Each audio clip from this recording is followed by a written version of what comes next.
Mais texte na biso ezali l'évangile ya Matthieu chapitre 13 au verset 24. Batalisi biso bien-aimé mokolo elanga aloni semence ya malamu na elanga na ye. Bien-aimé oluna semence ya malamu de tozalaki samedi na pasteur Prince biso ozalaki dans l'ombre to bande ko bondela nzambe pe ko yamba bapel musuna bandeko komela biso pe ko benga. Bien-aimé mutaloni semence ya malamu mais lokola lalaki alamuki na tongo akomi na confusion. Pourquoi? Parce que ba semence est komi balé alonaki semence ya malamu mais ba semence est komi mi balé na oya lonaki ebimi na ivre o ba ennemi alonaki ebimi azui bate ivre o na salaki yango nzoka tangu batu balalaki ennemi a comprendre. So na kena moi batu bamonanga il faut na kena butu semence ya mabeto pe ivre et memeli mokolo elanga confusion ezana batu ebele bakoti na confusion ezana mabale ebele koti na confusion ezana bafere batu ebele koti na confusion ezana ba projet batu ebele koti na confusion. Pourquoi? Parce que biloko mibale ezaka yaya etali sa biso confusion akomi na semence mibale yaya. Pourquoi? Parce que ennemi qui na butu aloni ivre. Mon frère, nebite baloni la ivre na domaine nini. Tom suso lalaki ennemi aye malembe yaya. Tom supe na mouya zaki ami. Tom su na mouya zaki camarade. Tom su na mouya zaki frère. Tom su na mouya zaki sœur. Tom su zaki bokilo. Tom su belle sœur. Mais na butu alaki si sa vraie face. Ennemi aloni eloko mabe na komba ivre na tongo ba serviteur ba remarquer ba serviteur ba sali observation. Qu'est-ce signifie observer? Observer signifie regarder attentivement. Kotala na bokebi ya tala santeno na bokebi o meli ba kisi trop tala libala no na bokebi tala ba faire no na bokebi tala ba démarche à voyage na bokebi ba serviteur yaya basali observation babi ce n'est pas normal tout kende pa na mukolo elanga basali observation tongo bake ba poser question. Maître Seigneur olona ki semence malamu tene elanga na yo. Maître olona ki makamba malamu tene elanga na yo. Abi oui certainement na lona ki biloko malamu basali observation babi tala olona ki semence malamu mais tant toke ko tala blé oyo lonaki semence oyo lonaki kaka yango tende ebimi mais ivre pe sali nini ebimi ivre wana euti wapi maladie wana euti wapi olona maladie te olona échec te euti wapi eloko nyonso nzamba loni te c'est que lona mina na satana eloko elona mite pa na nzambe c'est que lona mina satana maladie wana nzambe te mtalona ngo échec wana uzo ya okuta nango nzambe te mtalona ngo soni wana humiliation wana nzambe te mtalona ngo tension wana nzambe te mtalona ngo cancer wana nzambe te mtalona ngo abi yo euti wapi euti wapi pesa biso nzela to kende ko pikola yango pesa biso nzela to pikola o pesi biso nzela to kende ko pikola. Maître alobi tala lokole zobi mananu ya sika soki bo pikoli yango na mbangu boko risquer bo perdre na semence malamu o biso to salani to lonaki nengene bisa mutu moko oko perdre loko te na fin de l'année oyo oko perdre semence malamu te oko perdre bonne semence te oko pikola kaka ivre moko pikola semence malamu soki moke te o pesi biso nzato kende ko pikola ngo ba proposer ye Les serviteurs étaient prêts à déraciner. Mon frère, ma soeur, nous devons être prêts à tout déraciner. Nous devons être prêts à combattre. Nous devons être prêts à prier. Nous devons être prêts à vaincre. Nous devons être prêts à condamner les œuvres du diable. Abi, nous sommes prêts. Tu es prêt à copicola. Est-ce que tu es prêt à copicola souffrance wana? Oza prêt à copicola pauvreté wana? Oui. Oza prêt à picola maladie wana. Yes. Oza prêt à picola soni wana. Yes. Oza prêt à picola limitation wana. Oza prêt à picola échec wana. Amen. Oza prêt yaya. Je suis prêt. Habit, nous sommes prêts à déraciner cela. Yes. Awa maître azaki lâche. Ale mutema munene. Habito tika ivre. Na semence malamu, na blé ekola nzela moko. Or, ceux qui te tiki ivre. Na blé école ensemble. Vitamine ou ngoko kende na blé. Eko kabwana ndambe ke na ivre, ndambe ke na blé. O réaliser na mukala, so observer mikala pa basali bilang. O réaliser matiti za kana vitamine ko leka ndundo balonaki. Yes. Matiti baloni yangote. Ebimi na ndenge nango. Mais ça na vitamine. Et ça na beauté. Au moins nango bien vert. Et ça na beauté ko leka ndunda o balonaki. Yaya, o réaliser na vie na yo, biloko musu ezo kola na beauté ko leka oyo lo na gite. Malade ezo kola na beauté ko leka oyo lo na gite. Et ceux qui ezo kola na beauté ko leka oyo lo na gite. Malade ezo kola na beauté. Et na vitesse. Ben na vitesse. Hey. Quelle confusion. C'est une confusion kotika blé na ivre kola ensemble. C'est une confusion les hommes de Dieu. C'est aussi un danger. C'est un danger kotika ivre na blé école ensemble. Okosi sa année o tena ivre na blé malamoko. Parce que lumière na ténèbres et yo kana raté. Lumière na ténèbres yo kana raté. Les hommes de Dieu kuna maître Pegisaki. Mais à tous un évangile toujours un évangile selon Matthieu. Dans chapitre 15, tous un verset nango 13 les hommes de Dieu. La Bible dit ceci. Il répondit. Ah, yes, na verset 12 pour la meilleure compréhension. Pour tout bon de l'ensemble. Dans verset 12, la Bible dit ceci. Alors ses disciples s'approchèrent et lui dirent, sais-tu que les pharisiens ont été scandalisés par de paroles qu'ils ont entendues? Oyebi ete, ba falisayo, ba beta maki mabaku, na maloba oyo lobaki. Maloba ngo zakini. Christ a répondu dans verset 13. Abi toutes les plantes qu'elle n'a pas plantées mon Père Céleste. Yes. Sans exception. Toutes les plantes qu'elle n'a pas plantées mon Père Céleste sera déraciné. Déraciné c'est quoi? Ezako katate Job alobi, l'arbre a de l'espérance. So katiye, abimisa ba rejeton. So nzeto kati, ebimisa ba rejeton. Ya osala constant na vie na yo. Biloko bele so kende so songa parce que o pikola te mon kata. Maladie wana pikola ngote o kata. Misise bota. Échec wana pikola ngote o kata. Misise bima. Maladie wana o pikola ngote mo kata. Misise bima. Ya mwana kenda kezonga. Ekenda kezonga ka. Maladie wana kenda kezonga ka. Ma situation wana passe kenda kezonga ka. Ba complication wana kenda kezonga ka. Bandoto mabe kenda kezonga ka. Mikakatano wana kenda kezonga ka. Pourquoi? Nesika o pikola yo kata. Mais la Bible dit, toutes les plantes que n'a pas plantées mon Père Céleste. Qui est mon Père Céleste? C'est celui qui domine dans le ciel, yes, sur la terre, yes, et sous la terre. C'est Jésus-Christ de Nazareth. Lui qui est le seul Dieu vivant et véritable. Amen. Lui qui est le seul Dieu tout-puissant.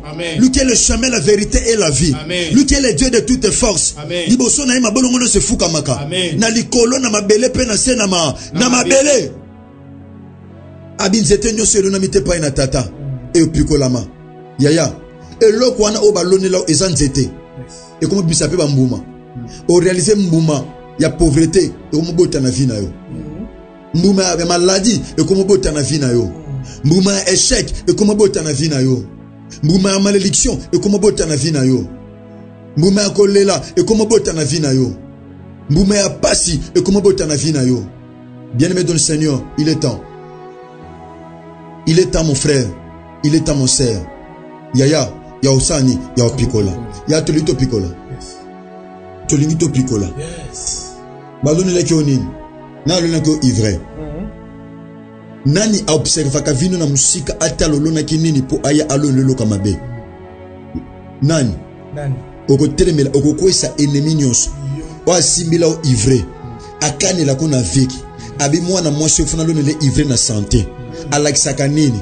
Chef ofuna lonele ivre. Mwana musolo ofuna lonele ivre. Nana simbila o ivre na maboko. Alukaka lonele ngo na butu. Alukaka occasion. Alukaka opportunité. Nina ko sala yaya po alonelo ivre. Tolito bonde la nzambe. To bonde na musana nzambe Berger Blanchard Moké, char de feu. Merci beaucoup l'homme de Dieu. Je vous en prie l'homme de Dieu. Chers auditeurs, auditrices, à Radio Parole Vito Bonde Lolongo. Nzamba pambola bino parce que nous sommes ensemble. Nzamba pambola biso parce que nous sommes à internaf. Alléluia. Oeza lundi, premier jour de la semaine. On a 4 semaines, nous avons un rendez-vous. Peut-être on a un rendez-vous dans la préfecture, on a un rendez-vous dans l'ambassade, on a un rendez-vous dans le parquet, on a un rendez-vous dans le bureau, dans l'entreprise, dans la société, moko songolo, on va bengi sakiyo, on va fixer au rendez-vous dans la semaine. Le rendez-vous est tellement ndenge na ndenge.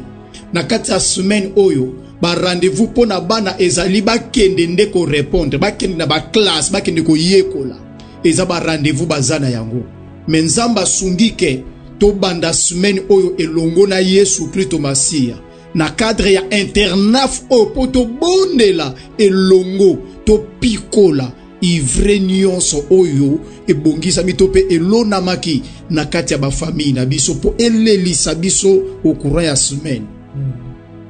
Bien-aimé, au tombo le loboko mobile, s'il vous plaît, au côté directement na kati ya losambo. Alléluia. Au tombo le loboko zo sambe anabiso elongo. O lobi kolo Yesu Masi à Nazareth. Kolo Yesu Masi à Nazareth. Na losambo ya butu ya lelo. Na losambo ya butu ya lelo. Na internaf ya lelo. Na internaf ya lelo. Gai Blanchard. Gai Herbi. Na telemi. Na telemi. Lokola intercesseur. Pour na famille nanga. Pour na famille nanga. Pour na libota nanga. Pona ko bondela, pona ko pikola, ivre nyonso, ya maladie, oyo monda ténèbre, ezolone langa, tope ezolona, na kata libota nanga, na bana nanga, na bandeko nanga, lelo, ivre wana ya maladie, nazo pikola yango. Bible lobi na ngai. Nzete nyonso. Kona nyonso. Oyo tata lonite. Eko pikolama. Kolandisama na liloba na yo. Gai Blanchard. Na telemi. Pona kopikola. Maladie. Na bana nanga. Na bandeko nanga. Na libota nanga. Na famille nanga. Oyo balone libiso lokola héritage lelo epikolama au nom puissant de Jésus-Christ. Pikola ivre ya maladie, pikola ivre ya maladie na kati ya libota na yo, na bombo ya bana na yo, na santé ya bana na yo, na santé ya mobali na yo, na santé ya mwasi na yo, na santé ya bandeko na yo, na kati ya libota na bino. Beta maboko pikola ivre ya maladie. Pikola ivre ya maladie. Pikola ivre ya maladie. Maladie héréditaire wana. Ekomela bino héritage. Ekomela bino héritage. Diabète, cancer, prostate. Héritage wana. Héritage ya maladie. Héritage ya maladie batikela bino. Batikela bino héritage ya maladie. Balonela bino héritage ya maladie. Baloni héritage. Baloni maladie na nzoto bana na yo. Baloneli mobali na yo maladie na nzoto. Baloneli mwasi maladie na nzoto. Beta maboko pikola maladie. Pikola ivre ya maladie. Pikola ivre ya maladie.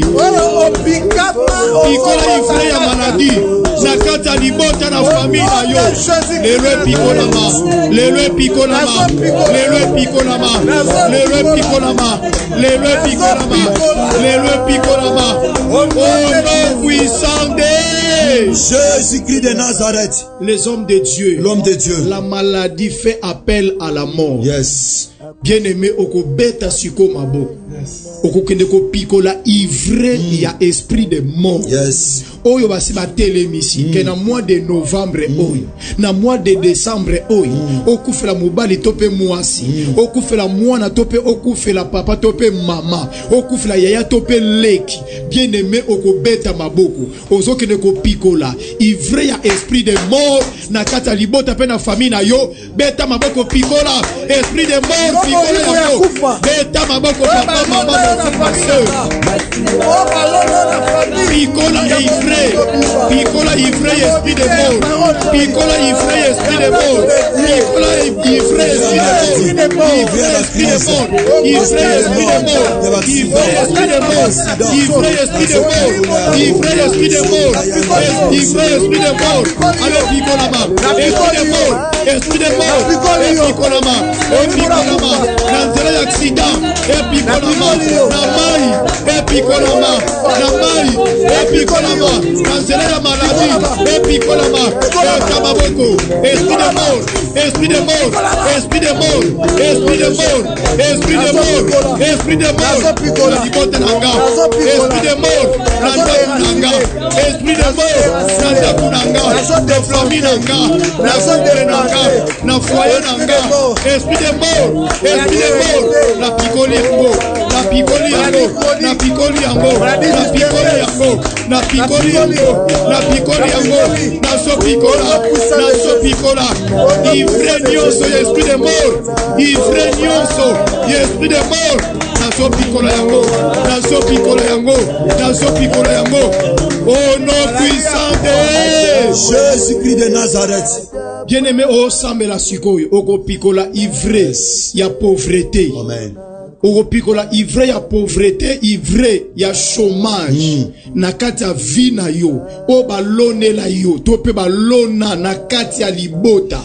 Pour que na kati ya libota, bino nyonso, vous avez la même vie, vous vivez la même situation, même réalité, même souffrance. Bien-aimé, oko beta maboko, ozo pikola ivre ya pauvreté pe ya chômage. Yes. Na kati ya vie na yo, tope na kati ya libota na yo, ivre wana, e pikola malelo, ozo beta maboko na komba Yesu Masia Nazareth. Na kombo na Yesu Masia, na kombo na Yesu Masia, ivre ya chômage, ivre ya chômage, ivre ya chômage, ivre ya chômage, ivre ya chômage,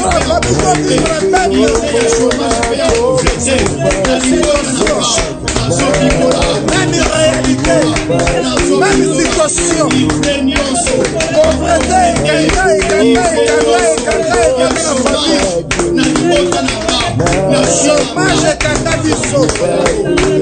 est le chômage généralisé, le chômage familial,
au nom puissant de Jésus-Christ de Nazareth. Papa, maman, mon frère, ma soeur. Bible lobi na biso ndenge mosali na nzambe atei biso alobi ba disciple basala ki observation. Basali yankolo elanga basala ki observation. Papa, maman, sala observation na vie ya bana na yo. Éducation oyo pesaka bana eza yango te bazana yango. Tala bana ba comme na esprit ya tétitesse ki impolitesse.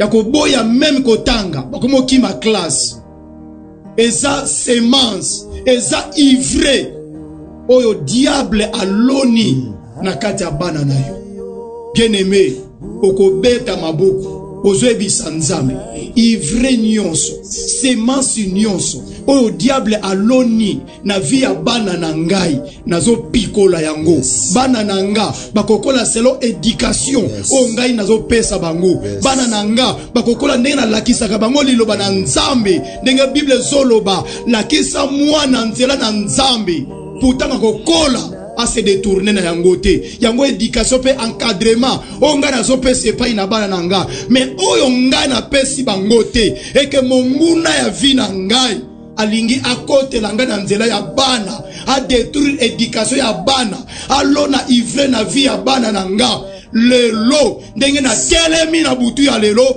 nazo pikola ivre na vie ya bana na nga beta maboko bana ko pikola yango au nom de Jésus-Christ de Nazareth na pikoli ivre la vie na pe na boko yemboka na nga na foyer na famille ivre nyonso na nga semence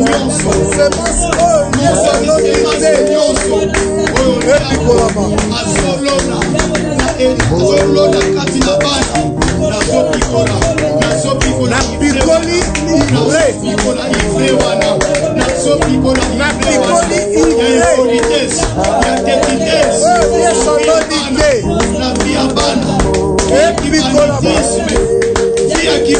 puissant des choses qui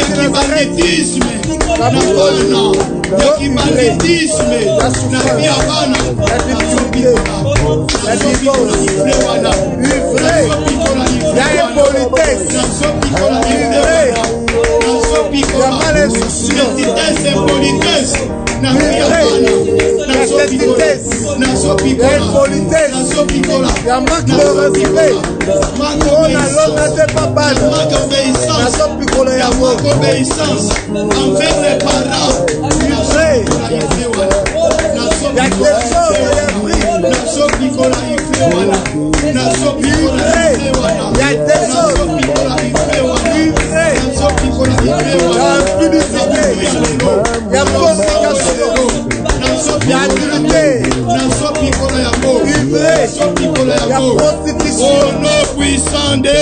Jésus-Christ de Nazareth. Les hommes de Dieu. Yes, l'homme de Dieu. Ils sont ivrés au diable, au monde à ténèbres. Baloneli papa moko, maman moko, ndeko moko ya mwasi pe ya mobali. Na semaine oyo po akutana na likama moko songolo.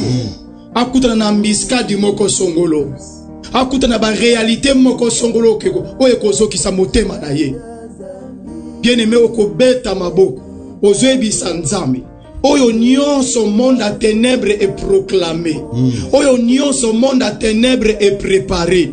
Oyo nyonso monde à ténèbres est bongisi comme mauvaise semence, to comme ivre. Po baleli sangai na semaine oyo po na échoué na semaine oyo po na ba rendez-vous nyonso na zana yango esimba te ba démarche nyonso na zana yango esimba te na semaine oyo ivre wana na yeba to na yeba yango te na zobeta maboko na zopikola yango na nzela na nga na vie na nga na semaine oyo bandi ivre wana pikolama ivre wana pikolama ivre wana pikolama kobanda le 11 ya lelo kobanda le 11 ya lelo kobanda le 11 ya lelo sitokoma dimanche le 17 ivre wana pikolama échec pikolama humiliation et picolama,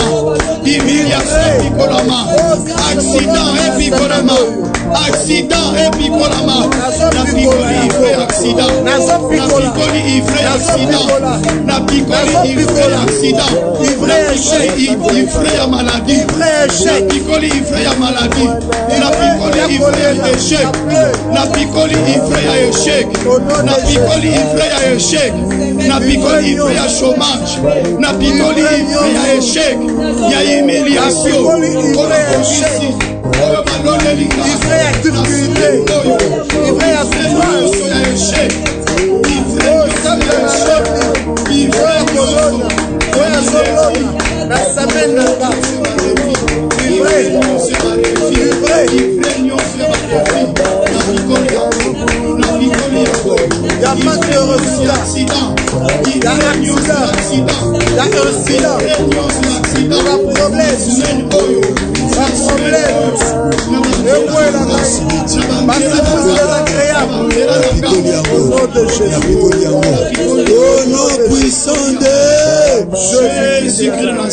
Les hommes de Dieu.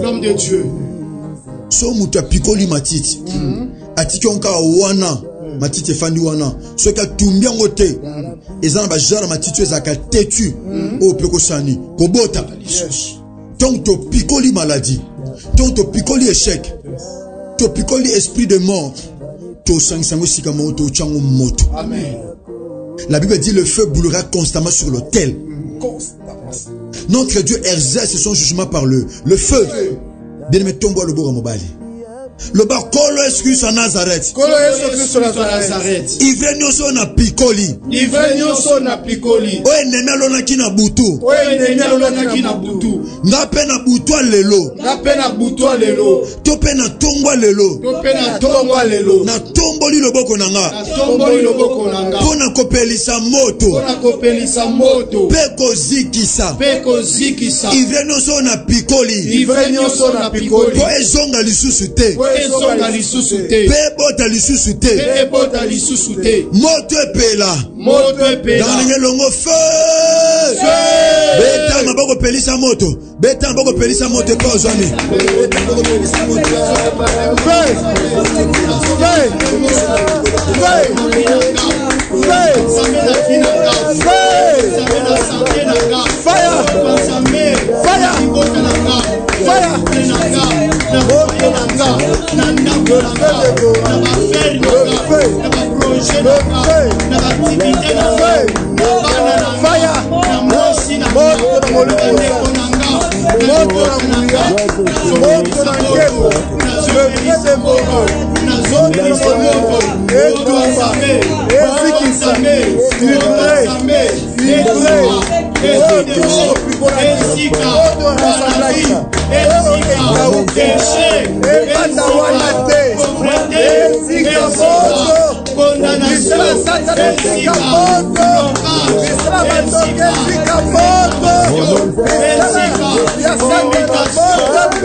Il est écrit le feu, brûlera constamment sur la terre.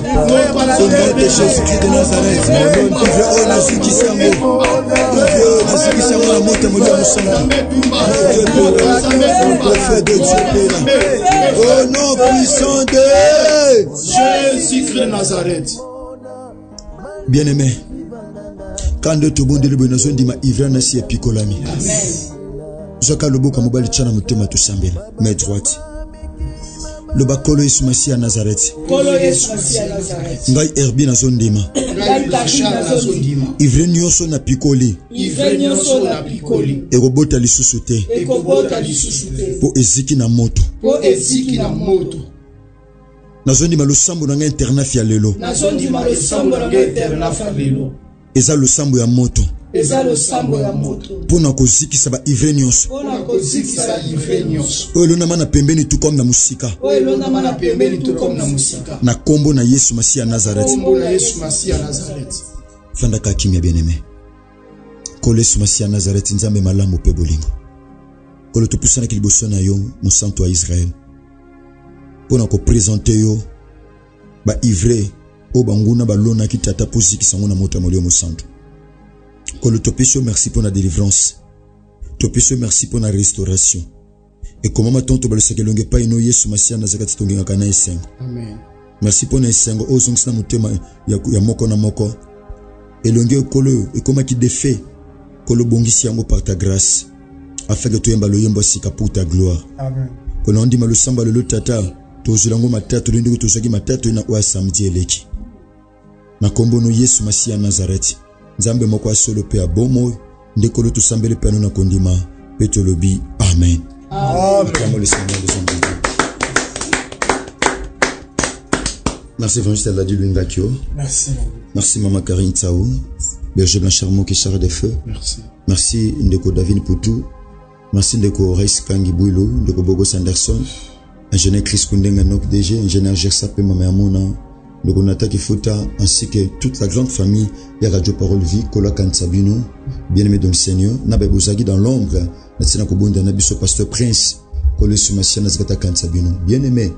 Et puis le programme Nabiso Lelo, tous en attitude à jeune. Tous en attitude à jeune, bien-aimé, tout au bon de l'ensemble. Tous en séminaire, bien-aimé, l'église Nabiso ACF Sempasa. Et à ce rôle l'équiteur jaune, direction Mibalouana, il y a bien en haut 3 paillotes, au côté cabo et paille wap église Nabiso, il y a CF Sempasa et Zoami, na commune en télé. Tout banda qui activité monnaie moko la vendredi. Na samedi, na lobby dimanche, mon le lundi tout bandi séminaire par la grâce de Dieu. Bien-aimé, non ndima ngolo pe bolamu ya Christ. Bien-aimé sanga toko bila biso. Ya ndiko osana ntselo osana maluko, osana masina, osana njilo, osana kimbanseke. Na invité invité bino bien-aimé dans ce grand séminaire biblique yaya na tina ouverture ya CFC na biso mpasa. Yaya non ndima Christ a osanga toko sala biso penza ngolo pe bolamu. Merci tous en attitude ya jeune, né tous abe bien-aimé dans le Seigneur. Tebi programme malamu lokola mo mesano to fonona ngonga 18h30. Yaya, bondela tango une opportunité ko sambe les ali, tondi maki Yesu Masi ya Nazareth otondimela, ozanga te ko sala biso ngolo pe bolam. Soki Christ a misongelité, lobito banda ba enseignement sika, sinon que Dieu vous bénisse. Merci. Au commencement, la parole.